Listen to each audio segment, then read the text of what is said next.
नमस्कार, मैं रवीश कुमार। आज रवीश की रिपोर्ट का स्पेशल एडिशन। सरफराज शाह हिंदुस्तान का नहीं है, पाकिस्तान का है, लेकिन जो उसके साथ हुआ वो हिंदुस्तान में भी होता है और पाकिस्तान में भी। सब कुछ कैमरे के सामने हुआ और अब दुनिया के सामने है। पाकिस्तान की संसद से लेकर सरकार और आवाम तक इस घटना से हिल गए हैं, लेकिन इसके बाद भी पाकिस्तान में पत्रकारों के संगठन ने कहा है कि रेंजर्स ने जिस सरफराज शाह को गोली मारते हुए कैमरामैन ने शूट किया, उसे जान से मारने की धमकियां मिल रही हैं। उसकी जान खतरे में है। सरफराज शाह की मौत भारतीय उपमहाद्वीप के लिए बड़ा सवाल है। हम सबक कब सीखेंगे? स्टेट की ताकत पर लगाम कब लगेगी? या फिर पाकिस्तान में सेना और पुलिस बेलगाम हो गई है? आराम से मुंह पर कर, मुंह पर कर, मुंह पर कर। इस नौजवान चेहरे को देखिए जिसे दिन दहाड़े कराची की सड़कों पर कत्ल होना है। एक लात पड़ी और पहचान पक्की हो गई। और देखते ही देखते पाक रेंजर्स की राइफल उसके गले से आटी। वो समझाने की कोशिश में है, पर समझने को तैयार कौन है? रेंजर्स के सिर पर जैसे शैतान सवार है। वो मौत का असली खेल खेल रहे हैं।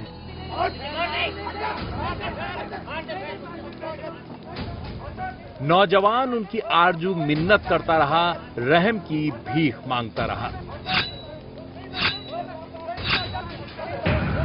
और एक रेंजर ने राइफल तान दी। साथ ही हौसला अफजाई में लगे हैं और इस युवक को मौत के घाट उतार दिया गया।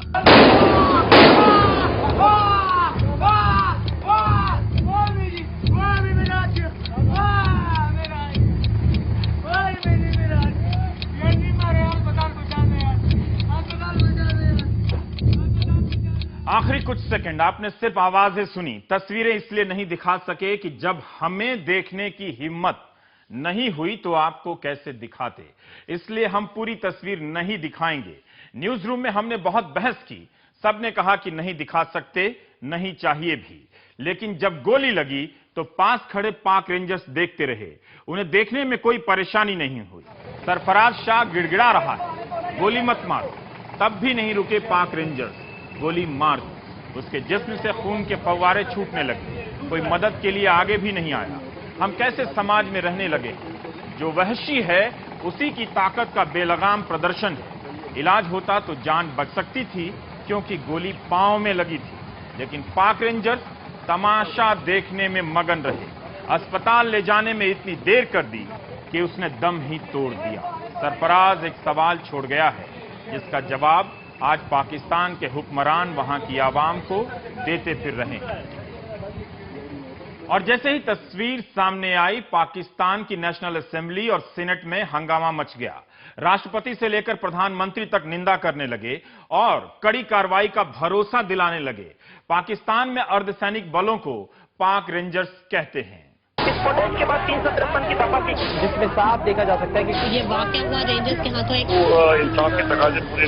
यकीनन दूध का दूध, पानी का पानी होना चाहिए। फिर नौजवान को पूरे पाकिस्तान में कोहराम मचा है। जैसे ही पाकिस्तानी न्यूज चैनलों पर ये फुटेज चली, एक जलजला सा आ गया। कराची में कत्ल हुए इस नौजवान का नाम सरफराज शाह है। तस्वीरों में साफ है कि कैसे एक आदमी पहले उस नौजवान को खींचकर पार्क के अंदर से ले आता है और फिर उसे गोली मार दी जाती है।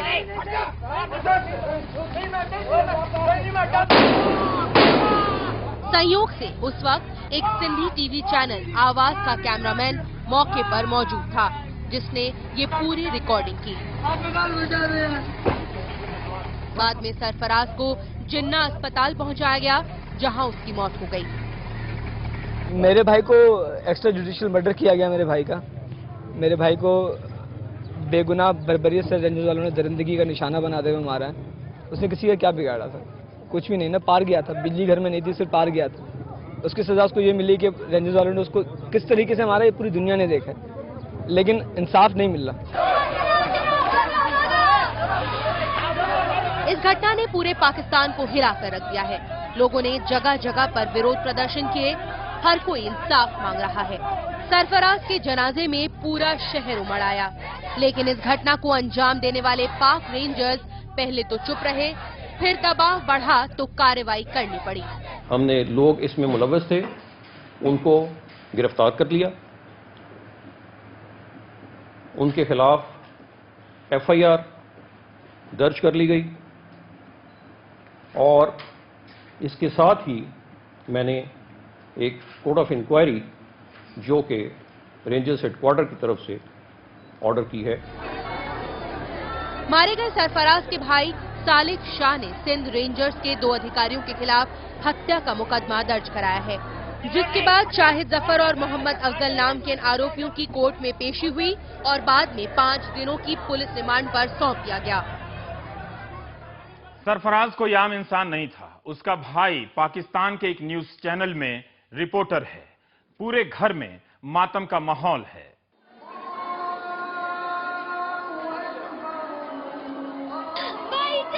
भाई चाहिए हमें, भाई चाहिए, कुछ नहीं चाहिए, या वो बंदा चाहिए, उसको हम ऐसे ही मारेंगे, चार मारिए हम माट मारेंगे, हमारे भाई के जैसा हमें भाई ला दो हमें। मातम का ऐसा मंजर कि बाइट लेते रिपोर्टर को भी आंसू छुपाने की नौबत आ गई, लेकिन दूसरे की हालत तो और भी बुरी है।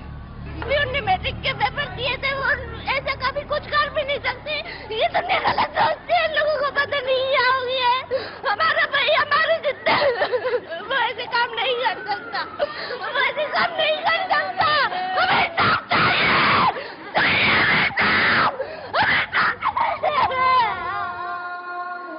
इस चीख से धरती दहल सकती है, लेकिन इंसाफ देने की गारंटी कौन देगा?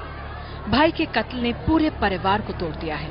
18 साल का सरफराज, जिससे सबके सपने जुड़े थे, उसे ताबूत में देखकर हर किसी का सब्र जवाब दे गया। आरोप लगाया गया कि वो बेनजीर शहीद पार्क में हथियार दिखाकर लोगों को लूट रहा था। तभी चौकीदार ने उसे पार्क रेंजर्स के हवाले कर दिया, लेकिन ये कहानी किसी को हजम नहीं हो रही। मेरा बेटा बेकसूर रेंजर्स वालों ने मारा है, एक ने पकड़ा, दूसरे ने गोलियां मारी, आखिर उसका क्या कसूर? जॉब के लिए मेरा बेटा निकला था, जॉब के लिए था, वो निकला था, क्या करता था? काम, ये शिपिंग कंपनी में काम करता था। तो 4:30 बजे ये हुआ है, 4:30 बजे वो घर में आया, घर से होके वो दोबारा गया। सरफराज का भाई शाहिल एक स्थानीय चैनल में रिपोर्टर है, जबकि वो खुद एक प्राइवेट कंपनी में काम करता था। लेकिन निंदा की बात सिर्फ जांच के भरोसे पर खत्म नहीं होती है। नेशनल असेंबली में पाकिस्तान मुस्लिम लीग नवाज के सांसदों ने जमकर सरकार को घेरा। एक सांसद मखदूम नवाज ने यहां तक कह दिया कि 1971 के पहले के पूर्वी पाकिस्तान में इसी तरह की जोर जबरदस्ती हुआ करती थी। पाकिस्तान मुस्लिम लीग नवाज के एक सांसद ने रेंजर्स को हत्यारा तक कह दिया। तब प्रधानमंत्री गिलानी को याद दिलाना पड़ा कि पाकिस्तान के संविधान में सुप्रीम कोर्ट और सुरक्षा बलों के खिलाफ बोलने की इजाजत नहीं है। और इसी पर चर्चा करने के लिए हमारे साथ आज मौजूद हैं, स्टूडियो में हैं अफसर करीम साहब और सुशांत सरीन साहब हैं। दोनों पाकिस्तान के मामलों के अपने अपने नजरिए से विशेषज्ञ रहे हैं। हम पाकिस्तान के पत्रकारों से भी बात करेंगे, अस्मा जहांगीर से भी बात करने की कोशिश करेंगे। अस्मा जहांगीर हमारे साथ है, मानवाधिकार कार्यकर्ता, हिंदुस्तान में भी जाना पहचाना चेहरा। अस्मा जी, हम ये जानना चाहते हैं कि इस घटना के बाद पाकिस्तान की सरकार ने जिस तरह से प्रतिक्रिया व्यक्त की है, पत्रकारों ने जिस तरह से जिम्मेदारी निभाई है इस पूरी घटना को सामने लाने के लिए, लेकिन जो सवाल है कि रेंजर्स ने जो जाते की है, मानवाधिकार के सवाल आप उठाती रही हैं, क्या आपको लगता है कि इस पूरे मामले को पाकिस्तान एक नए नजर से, नई बेचैनियों के साथ देख रहा है? जिन्होंने अपने माल का नजराना दिया, जो कि यहाँ पे फोर्ट में टॉर्चर हुए, जिनको लाठियां भी पड़ी, कोड़े भी पड़े, और फिर जाके ये जो मीडिया है ये थोड़ा बहुत फ्री हुआ और उन्होंने खुद अपनी फ्रीडम जो है उसके ऊपर गलबा पाया जी। और हमने एक ऐसा वक्त भी देखा जहां पे मीडिया में अभी थोड़ा बहुत है, मगर पहले बहुत ज्यादा इन्फिल्ट्रेशन थी हमारी इस्टेब्लिशमेंट की, और जो मीडिया एंकर्स खुल के बोलते थे लोग उनको ज्यादा अपनाते थे। तो अब ये मीडिया हाउसेस की भी मजबूरी हो गई थी कि उनको वहां पे उस किस्म के लोगों को भी टॉलरेट करना पड़ता था। और मैंने ये देखा है कि नौजवान जो मीडिया लोग हैं उन्होंने बड़ी सख्त जुर्रतमंदाना अपने कई किरदार अदा किए हैं। उसकी वजह से उनको नुकसान भी हुआ है। मगर उसके साथ सारे जर्नलिस्ट इकट्ठे रहे। जर्नलिस्ट के साथ सारी सिविल सोसाइटी चलती है, यानी वकला, आप राइटर्स को ले लें, आप आर्टिस्ट को ले लें, तो इस हिसाब में पाकिस्तान में सिविल सोसाइटी एक मजबूत आवाज है यहाँ। जी, आप हमारे साथ बने रहिए। हम एक सवाल का जवाब और चाहेंगे। हमारे साथ स्टूडियो में अफसर करीम साहब हैं। करीम साहब, हम ये जानना चाहते हैं, अस्मा जी ने एक पॉइंट उठाया कि ये एक तरह से बदलाव की आवाज है। देखिए, जरूर अच्छी बात है जो कि एक्शन हो रहा है, लेकिन एक इंसिडेंट एक्शन होने पर कार्रवाई पूरी नहीं, क्योंकि रेंजर बहुत बड़ी फोर्स है। उनकी जो ट्रेनिंग है, जो उनका इथॉस है, जो मतलब उनको सिखाई है, उसमें ह्यूमन राइट्स की कोई वैल्यू नहीं। जब तक उसको दुरुस्त नहीं किया जाएगा, तो एक इंसिडेंट एक जगह हुआ, आपने पकड़ लिया, लेकिन आम तौर से वो आदमियों के खिलाफ जब हरकत करते हैं तो बहुत सख्ती से करते हैं। दूसरी बात यह है कि उनके पास हथियार दे आपने रखे हैं, हथियार दे के वो बाजारों में घूम रहे हैं, और कोई उनके पास साधन नहीं सिवाय इसके गोली चलाएं, चाहे गलती से चलाएं चाहे ठीक तरीके से चलाएं। तो पूरी ट्रेनिंग और पूरा उनके जो हथियार दे रखे हैं और जो उनका पूरा इथॉस है, जब तक वो बदली नहीं होगा, पूरे ये मीडिया उसमें मदद कर सकता है बदली करने में, लेकिन एक इंसिडेंट पे एक्शन लेने से ये मैं नहीं मान सकता कि पूरी बदली हो रही है। अस्मा जी, करीम साहब कह रहे हैं कि एक घटना से हम ये मिसाल नहीं दे सकते कि बदलाव की तरफ है पाकिस्तान। जैसे 17 मई को भी पैरामिलिट्री फोर्सेस ने क्वेटा के पास चेचेन को मारा था, उसमें शायद उसमें कोई नतीजा नहीं निकला। तो इनका कहना है कि एक घटना से हम इतनी बड़ी सकारात्मक पॉजिटिव पिक्चर नहीं देख सकते हैं। देखिए, मैं इनसे डिसएग्री नहीं करती हूँ। ये भी साथ ये फैसला लोग कर रहे हैं कि जहाँ पे कोई हंगामी हालात हैं शहर के, क्या वहाँ पे पैरामिलिट्री को बुलाया भी जाए या ना बुलाया जाए, या हमें अपनी पुलिस को ही बेहतर किया जाए और उसको भी मजीद ट्रेनिंग दी जाए। तो ये बातें हो रही हैं। मैं ये नहीं कहती कि एक इंसिडेंट से कोई भी बदल सकता है, मेरा ख्याल है कहीं पे कोई नहीं बदल सकता। और ये जो एक ट्रेंड बन गया था कि हम कानून को अपने हाथ में ले सकते हैं और हम खुदाई फौजदार हैं, ये जो है लोगों ने उसके ऊपर काबू पाया है। मैं समझती हूँ ये छोटी बात नहीं है। जी, बहुत बहुत शुक्रिया सुशांत। अस्मा जी आपका। सुशांत सरीन हमारे साथ हैं। अस्मा जहांगीर ने बताया कि जिस तरह से हैरानी और सदमा है पाकिस्तान के लोगों में, वहां की सरकारों में रेंजर्स के खिलाफ जिस तरह से गुस्सा है, ये एक तरह से शुरुआत है कि जिस तरह से वहां की जो अर्धसैनिक बल हैं या सैनिक हैं जो बेलगाम हो गए हैं, उन पर लगाम लगाने की, उनके अधिकारों में कटौती करने की। सरीन साहब, आप सहमत? कि देखिए, जो पीएमएल नवाज वाले शोर मचा रहे थे, जब इनकी हुकूमत होती है पंजाब में, जो पंजाब पुलिस करती है, रैम्पेंट इनकाउंटर किलिंग्स होती हैं वहां पर, और वो टेलीविजन पे भी दिखाया गया कि किस तरह के इनकाउंटर पहले से सेटअप कैसे करा जाता है इनकाउंटर को। ये टेलीविजन पे आया है, उनकी कोई रिएक्शन नहीं था। अब वो शोर मचा रहे हैं क्योंकि उनका एक पॉलिटिकल मकसद भी है इसमें।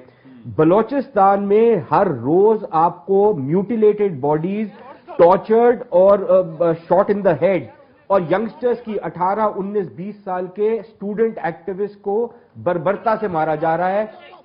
पाकिस्तान के मीडिया में चू तक नहीं होता। अगर वो कुछ बोलेंगे तो उनको पकड़ के वहीं पे सजा मिल जाएगी, जैसे सलीम शहजाद को दी गई। सलीम शहजाद का एक और चीज, एक और चीज मैं ऐड करूंगा।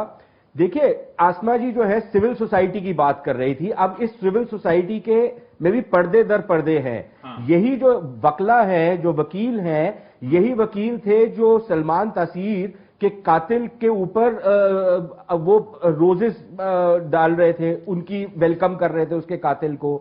यही वो जर्नलिस्ट हैं जो बहुत सारे तालिबान के सपोर्टर हैं, और इतने राइट विंग, इतने एक्सट्रीमिस्ट ओपनली अपने टेलीविजन प्रोग्राम पे बोलते हैं कि देखिए अगर आपने सुसाइड बॉम्बिंग करनी है तो हिंदुस्तान में जाके हिंदुओं को मारिए, यहां पर क्यों करते हैं? This is on public television. ये अस्मा जी बता रही हैं कि सिविल सोसाइटी जी एक दूसरी तस्वीर नजर आती है। जो सरीन साहब कह रहे हैं वो एक दूसरी तस्वीर है।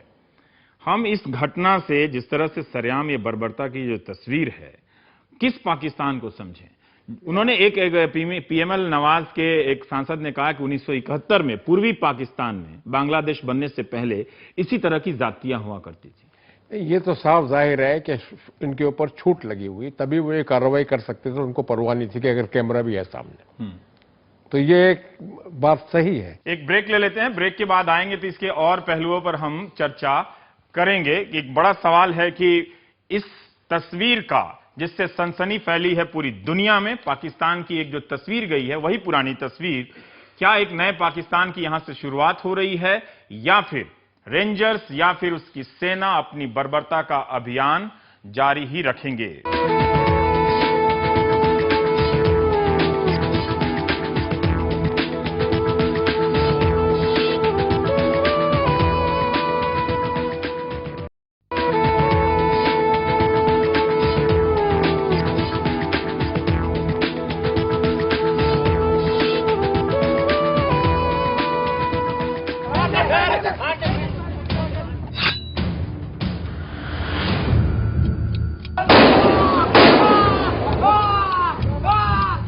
अब से कुछ हफ्ते पहले एक क्लिप आया था जो इंटरनेट पे भी लोड हुआ, जिसमें किसी ने एक मोबाइल फोन से एक तस्वीर ली थी कि जो फौजी हैं स्वात में, उन्होंने 6 लोगों को लाइन अप किया और समरी एग्जीक्यूशन स्क्वाड से 6 लोगों को गोलियों से भून डाला।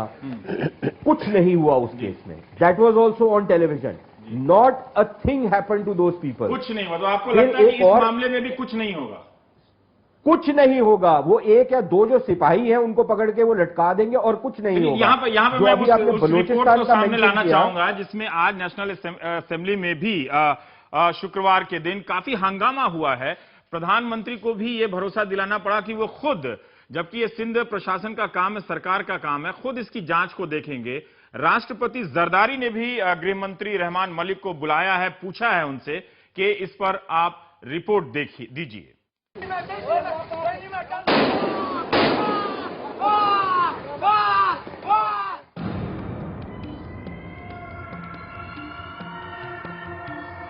इस युवक की हत्या आतंकवादी घटना है। ये देश है या कोई जंगल? कोई लिखता है तो सलीम शहजाद बना दिया जाता है। सीमा की सुरक्षा करने वालों को शहरों में किसने बुलाया है? ये बेहद कड़े सवाल पाकिस्तान की विपक्षी पार्टी मुस्लिम लीग नवाज के वरिष्ठ सांसद ख्वाजा साद रफीक ने उठाए हैं और कहा है कि रेंजर्स की वर्दी में आतंकवादियों ने एक मां से बेटा छीना है। कैमरे के सामने हुए इस कत्ल को देखकर पाकिस्तान के प्रधानमंत्री यूसुफ रजा गिलानी ने कहा कि वो खुद इस पूरे मामले की जांच अपनी निगरानी में कराएंगे और दोषियों को सजा दी जाएगी। लेकिन संसद में सवालों का जवाब दे रहे गिलानी ने यह भी कहा कि आलोचना करते वक्त शब्दों का सही चुनाव जरूरी है और किसी संस्था के खिलाफ अपशब्दों का इस्तेमाल नहीं होना चाहिए। जो कल्प्रिट्स हैं, they will be brought to justice. और मैं ये भी आपसे गुजारिश करूंगा कि हर चीज पे हमें रिएक्ट करना चाहिए, मगर एक दायरा कार में रहते हुए। हमें फौरी तौर पर ये एब्यूसिव लैंग्वेज हमें किसी इंस्टीट्यूशन के खिलाफ नहीं करनी चाहिए। आराम से मुंह पर कर। उधर पाकिस्तान के सुप्रीम कोर्ट ने भी इस मामले पर संज्ञान लेते हुए सुनवाई की। सुनवाई पाकिस्तान के चीफ जस्टिस इफ्तिखार चौधरी समेत 5 जजों के सामने हुई, जिसके बाद जस्टिस चौधरी ने सिंध रेंजर्स और सिंध पुलिस प्रमुख को हटाए जाने के आदेश दिए।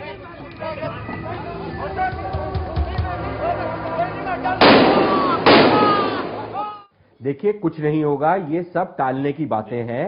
आज तक कुछ हुआ है जो अब होगा, ये क्योंकि शोर बहुत मच रहा है, आपने आग को ठंडा करना है तो इसलिए आपने ये बोल दिया। आप मुझे बताएं, वो जो चेचन्स वाली किलिंग है, जो जुडिशियल कमीशन बना हुआ है, आप मुझसे लिखवा लीजिए, किसी को कोई सजा नहीं होगी। मैक्सिमम अगर होगी तो वो एक किसी कांस्टेबल को हो जाएगी। आप भी सरीन साहब से सहमत हैं? किसी को सजा नहीं होगी? जी, समय कम है। नहीं, मैं ये नहीं कह सकता कुछ नहीं होगा। हाँ, इसका कोई असर होगा जरूर। हाँ, लेकिन लॉन्ग टाइम इफेक्ट के लिए बहुत ज्यादा और करने की जरूरत है, और लड़ाई की जरूरत बहुत ज्यादा की जरूरत है, और पाकिस्तान की है। सिविल जो सोसाइटी है उसको लड़ने की जरूरत है। आप सबका बहुत बहुत शुक्रिया इस विशेष शो में आने के लिए। ऐसी अंधेरी तंग गलियों को देखकर यह ख्याल आता है कि यहाँ पर लोग कैसे रहते होंगे। जब सैकड़ों लोगों के लिए एक खंबा सड़क है तो सड़क क्यों बना है?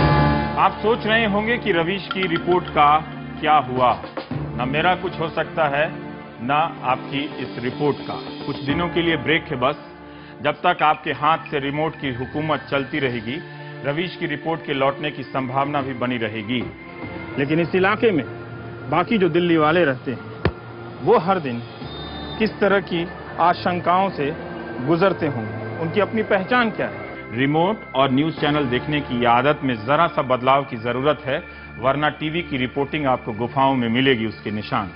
उसी ईमानदारी के साथ लौटूंगा और उसी बगावत के साथ अगर मौका मिला तो, और जारी रहेगी हिंदुस्तान की उन गुमनाम तस्वीरों को सबके सामने लाने की कोशिश। वही हमारी कहानी को आज आगे लेकर जाने वाली है।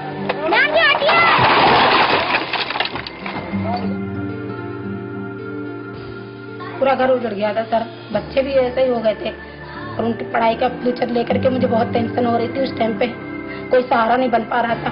जो आपका साथ मिला वो जरूरी था।